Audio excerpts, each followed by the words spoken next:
Assalamualaikum warahmatullahi wabarakatuh.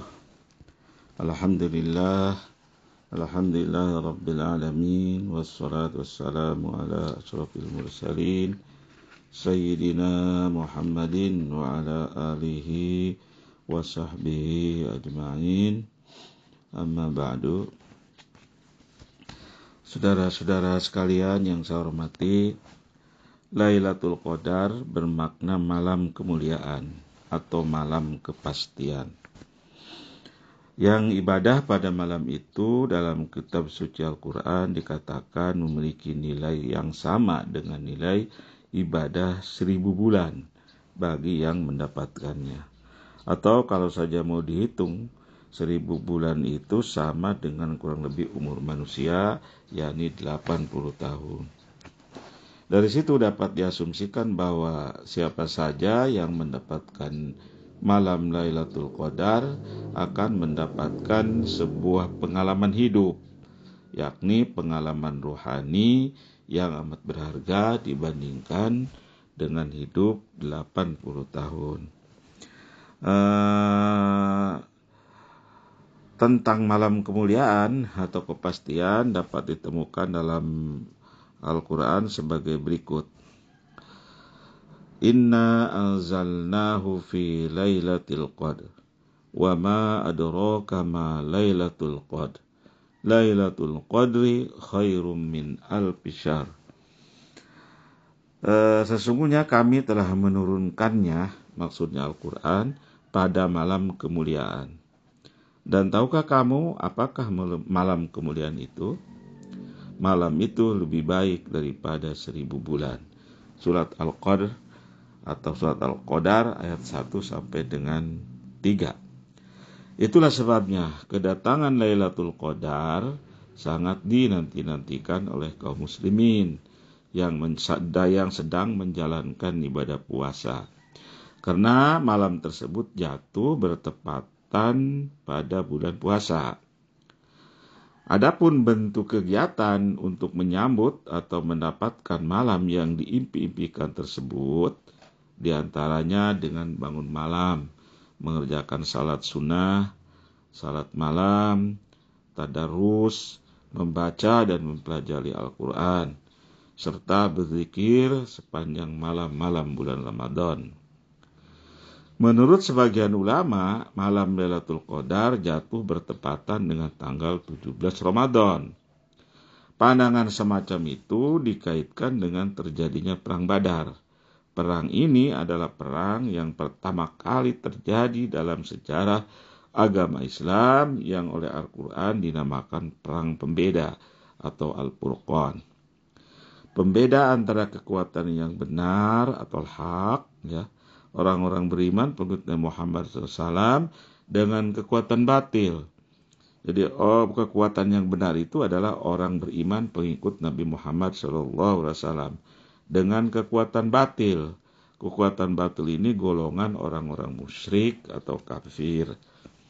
Dalam Al-Quran di kemudian hari terjadinya Perang Badar itu dinamakan hari bertemunya dua kekuatan atau disebut dengan Yaumal Taqal Jam'an.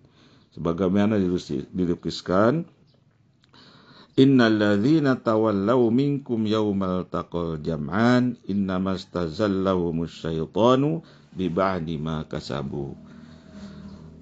Sesungguhnya orang-orang yang berpaling di antaramu pada hari bertemunya dua pasukan itu, hanya saja mereka yang digelincirkan oleh setan dan seterusnya. Ini Quran surat Ali Imran ayat 155. Namun perlu dipahami berkenaan dengan tanggal turunnya Lailatul Qadar, yaitu adalah hal yang bersifat ijtihadi. Artinya hasil ijtihad kalangan ulama. Sehingga pendapat seorang ulama dengan pendapat ulama yang lain berbeda. Saudara-saudara sekalian, Lailatul Qadar sebagai malam kepastian yang memiliki nilai 1000 bulan itu sebenarnya akan lebih tepat jika dipahami lewat kaitannya dengan makna kesiapan ruhani untuk melakukan apa saja atau siap berkorban. Yang demikian itu tentunya sangat relevan dengan terjadinya perang Badar yang menuntut kesiapan untuk berkorban, khususnya berkorban jiwa. Berkorban diambil dari kata kurban, dari akar kata koroba, koroba yang memiliki arti dekat. Artinya, berkorban akan dapat menjadikan jiwa atau rohani seseorang menjadi dekat dengan Tuhan. Dalam bahasa Inggris, berkorban diterjemahkan dengan sacred yang artinya suci. Kemudian menjadi sacrifice yang artinya berkorban karena ketulusan hati atau kesucian hati semata-mata karena Tuhan. Berkaitan dengan usaha-usaha mendapatkan malam Lailatul Qadar, setidaknya seseorang harus terlebih dahulu memiliki persiapan rohani. Kesiapan rohani tersebut dimaksudkan untuk menyambut kedatangan Lailatul Qadar. Sehingga dengan sendirinya orang yang tidak memiliki kesiapan rohani tidak akan mendapatkan Lailatul Qadar. Adapun pelatihan dan persiapan yang dilakukan untuk mendapatkan Lailatul Qadar di antaranya adalah dengan menjalankan ibadah puasa secara benar. Kemudian menjelang datangnya Lailatul Qadar, sebagaimana dianjurkan oleh Rasulullah SAW, hendaknya diperbanyak qiyamul lail, atau dalam bulan puasa disebutnya sholat tarawih, dan berzikir, kemudian tafakur atau perenungan serta ihtisab, seperti yang disabdakan dalam sebuah hadis yang terkenal yang berbunyi, man shoma ramadhana imanan wa ihtisaban ghufira lahu ma taqaddama min dzambih. Barang siapa berpuasa karena keimanan kepada Allah dan melakukan perhitungan kepada diri sendiri, maka diampuni dosa-dosanya yang lalu. Ihtisab adalah sikap mau mengoreksi diri sendiri dengan menghitung-hitung amal perbuatan. Siapa yang tidak mau melakukan perenungan dan self-examination akan sulit mendapatkan Lailatul Qadar. Karena hati orang yang tidak mau melakukan koreksi diri adalah indikasi hati yang tertutup oleh kesombongan diri. Kesombongan diri karena merasa dirinya paling benar dan suci. Disinilah kiranya sikap jiwa menantikan datangnya Lailatul Qadar dapat diparalelkan dengan sikap tobat dari melakukan dosa dan kesalahan. Dan di dalamnya harus ada sikap rendah hati dan ketulusan. Kegiatan tersebut biasanya dilakukan bersamaan dengan melakukan i'tikaf pada malam hari. Lewat i'tikaf, seseorang dapat merenungkan keadaan dan keberadaan dirinya, sehingga i'tikaf menjadi momentum yang sangat tepat untuk melakukan pencarian makna hidup yang paling esensial. Seperti kalau dalam bahasa Jawa dikenal istilah sangkan paraning dumadi, atau untuk apa hidup, dari mana datangnya hidup, serta akan kemana hidup ini.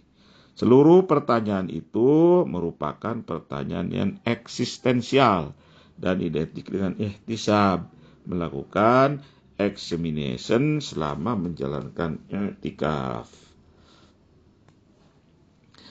Memperbanyak kegiatan ibadah untuk menantikan datangnya Lailatul Qadar sebagai persiapan rohani dilakukan tanpa harus meminta bantuan orang lain. Hal yang demikian juga membuktikan betapa dalam Islam tidak dikenal ajaran mitos atau kultus individu dalam ibadah. Artinya setiap orang dalam Islam dapat melakukan amal ibadah tanpa harus melalui perantara.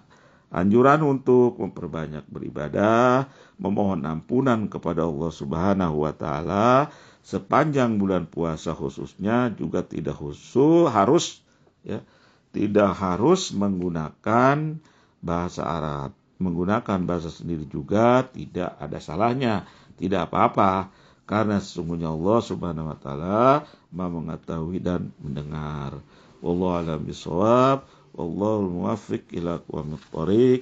Wassalamualaikum warahmatullahi wabarakatuh.